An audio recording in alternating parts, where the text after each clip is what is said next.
Hello everyone. तो दोस्तों, जैसा कि हम सब जानते हैं, जितने भी स्टूडेंट्स समर 2022 की एग्जाम में फेल हो चुके थे, उनकी री एग्जाम कंडक्ट की जा रही है और वो री एग्जाम फिलहाल चालू है। ठीक है, आपकी जो री एग्जाम है वो 4 अक्टूबर तक चलने वाली है। तो री एग्जाम से रिलेटेड स्टूडेंट्स को जितने भी डाउट्स है, आज की वीडियो में हम उन डाउट्स के ऊपर बात करने वाले, डिस्कस करने वाले कि स्टूडेंट्स को क्या क्या डाउट्स आ रहे हैं और उसके ऊपर ही आज का ये वीडियो पूरा बेस्ड है। ठीक है, तो जो डाउट्स बच्चे पूछ रहे हैं वो बहुत ही छोटे छोटे डाउट्स है। आज की वीडियो में हम क्लियर कर देंगे छोटे छोटे डाउट्स। ठीक है, तो देखिए, पहला जो डाउट बच्चे पूछते हैं, मैंने यहाँ पे सारे डाउट्स लिख के रखे हैं। जो पहला डाउट बच्चे पूछते हैं वो ये है कि देखिए, आपका री एग्जाम का रिजल्ट कब डिक्लेयर होगा। तो देखिए दोस्तों, इसके ऊपर हमने ऑलरेडी एक वीडियो बना के रखा है जिसमें मैंने आपको बताया था कि आपका री एग्जाम का रिजल्ट जो है कब तक डिक्लेयर हो सकता है। फिर भी मैं आपको शॉर्ट में बता देता हूँ, जो भी बच्चे अभी री एग्जाम दे रहे हैं तो उनका रिजल्ट जो है 15 अक्टूबर के आसपास ही डिक्लेयर हो जाना चाहिए। ठीक है, जैसा कि हम सब जानते हैं, री एग्जाम जो है 4 अक्टूबर तक चलने वाली है, तो री चेकिंग वगैरह करने के लिए कम से कम 10-12 दिनों का समय लग जाएगा। तो हम ऐसी उम्मीद कर सकते हैं कि आपका 15 अक्टूबर तक रिजल्ट लग जाना चाहिए। ठीक है, तो 15 अक्टूबर के आसपास, 15 अक्टूबर से पहले या फिर 15 अक्टूबर के बाद कभी भी रिजल्ट आपका डिक्लेयर हो सकता है। ठीक है, 2-3 दिनों के अंतर में आपका रिजल्ट जो है वो डिक्लेयर हो जाएगा 15 अक्टूबर के आसपास। ठीक है, तो दोस्तों अभी हम दूसरा सवाल देखते हैं। दूसरा सवाल बच्चे ये पूछते हैं कि री एग्जाम में अगर हम कॉपी करते हैं और हमारे ऊपर अगर कॉपी केस हो जाती है तो क्या। तो देखिए दोस्तों, जैसा कि हम सब जानते हैं, जितने भी बच्चों ने समर 2022 में कॉपी की थी, जिनके ऊपर कॉपी केस हुई थी, उन्हें 1+1 की सजा दी थी।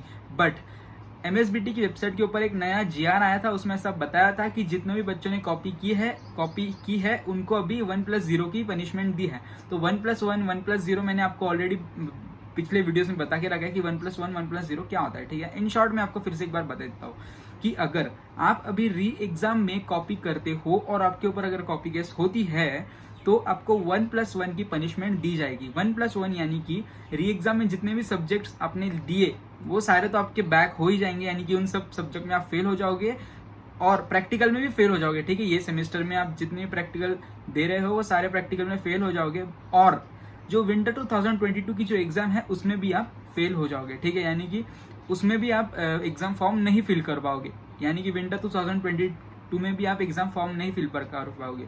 तो जितने भी बच्चों के ऊपर अभी री एग्जाम में कॉपी केस होती है तो वो अभी डायरेक्टली समर 2023 यानी कि अगले साल ही एग्जाम दे पाएंगे। ठीक है, इसलिए कॉपी बिल्कुल मत कीजिए। मैं आपको बिल्कुल सजेस्ट नहीं करूंगा कि आप कॉपी कीजिए। अगर आप थोड़ा सा इधर उधर पूछते हो तो कोई प्रॉब्लम नहीं है, बट आप चिट्ठी लेके जाओगे फिर चिट्ठी में देख के लिखोगे तो ये बहुत गलत बात है, ऐसा मत कीजिए। ठीक है, कॉपी केस होने के चांसेस ज्यादा है इस टाइम, तो कॉपी बिल्कुल मत कीजिए, नहीं तो आपके ऊपर कॉपी केस हो जाता है। ठीक है, तो अगला सवाल जो बच्चे पूछते हैं वो ये है कि री एग्जाम में फेल हुए तो एग्जाम कब दे सकते हैं।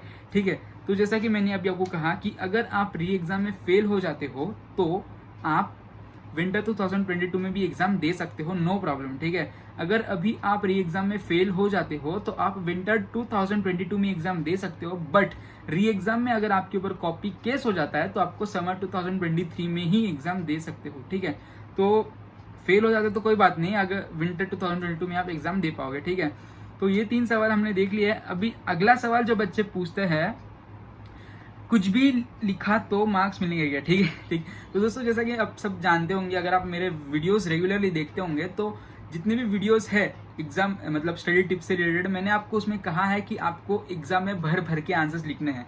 तो भर भर के आंसर्स लिखने हैं, इसका मतलब ये नहीं है कि आपको कुछ भी लिख के आना है।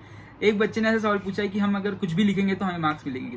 तो देखिए, कुछ भी लिखोगे तो आपको बिल्कुल मार्क्स नहीं मिलने वाले हैं। कुछ भी लिखिए मतलब क्या है, देखिए, आपको क्वेश्चन पढ़ना है, क्वेश्चन में कुछ ऐसे वर्ड्स देखने हैं जिसके बारे में आपको लिखना आता है। ठीक है, मतलब कुछ भी मत लिखिए, क्वेश्चन से रिलेटेड ही थोड़ा बहुत होना चाहिए। कुछ भी मतलब देखिए, सपोज एक वर्ड है क्वेश्चन में, तो वो वर्ड से रिलेटेड आपको जितने भी आता है आप वो लिखिए।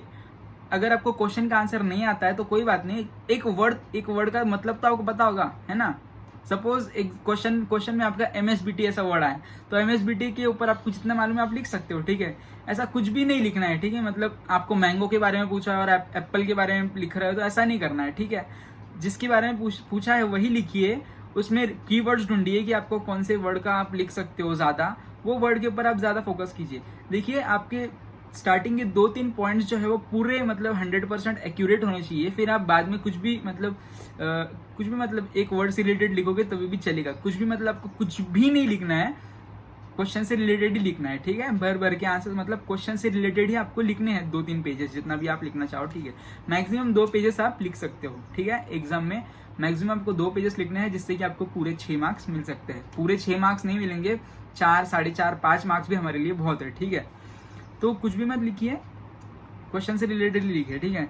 तो ये 4 डाउट्स थे। और एक डाउट जो बच्चे पूछते हैं कि देखिए बॅकलॉग सब्जेक्ट किती वेळा देऊ शकतो, यानी कि अगर आपके ऊपर बैकलॉग है तो आप वो सब्जेक्ट कितने टाइम्स दे सकते हो लाइफ में, ठीक है। तो देखिए दोस्तों, इसका जो जवाब है कि अगर आप फर्स्ट ईयर में आप फेल हो जाते हो, फर्स्ट ईयर के फर्स्ट सेमेस्टर में अगर आप फेल हो जाते हो, तो आप जितने भी सेमेस्टर्स है आपके पर्टिकुलर कोर्स में, यानी कि सपोज आप डिप्लोमा कर रहे हो और 3 साल का डिप्लोमा कर रहे हो, और 3 साल के डिप्लोमा में अगर आप फर्स्ट सेमेस्टर में फेल हो जाते हो, तो आप 3 ईयर के डिप्लोमा में जितने भी आपके सेमेस्टर होंगे वो हर एक सेमेस्टर में आप एग्जाम दे सकते हो, ठीक है, बैकलॉग सब्जेक्ट की। अगर आप फर्स्ट सेमेस्टर में फेल हो जाते हो तो फर्स्ट सेमेस्टर में जो भी आपका सब्जेक्ट फेल है, जो भी सब्जेक्ट आपका बैकलॉग है, वो सब्जेक्ट आप सेकंड सेमेस्टर में भी दे सकते हो, थर्ड में भी दे सकते हो, फोर्थ में भी, फिफ्थ में भी, सिक्स में भी, ठीक है।